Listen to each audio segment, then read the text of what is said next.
Beginilah video detik-detik ambrolnya rumah dinas polisi perairan Polda DIY yang terletak di bantaran Sungai Opak, Depok, Bantul, Yogyakarta.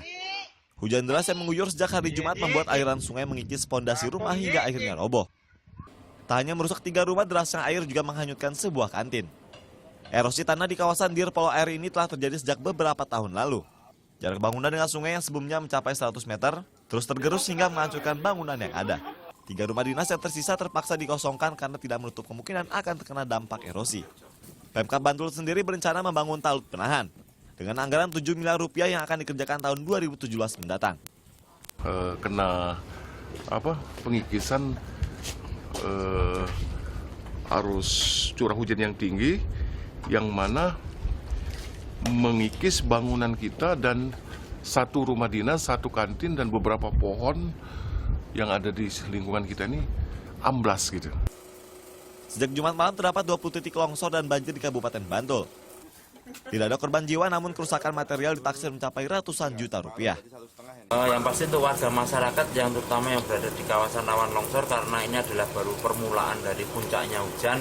Karena menurut informasi dari BMKG bulan-bulan Desember Januari ini adalah puncak-puncaknya musim hujan di tahun ini, sehingga untuk selalu mewaspadai, memperhatikan tanda-tanda atau ciri-ciri bila mana akan terjadi longsor dengan misalnya munculnya mata air baru di tebing atau mungkin ada rekaan untuk segera ditanggulangi.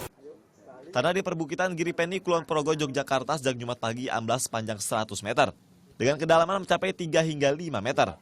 Kini kondisi tanah semakin parah dengan retakan yang berukuran besar di areal perbukitan yang sering dilewati warga untuk berkebun.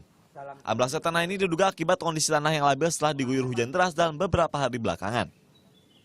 Cuma bengkak, terus malamnya hujan deras tuh belum turun, paginya ditengok udah turun 1 meter.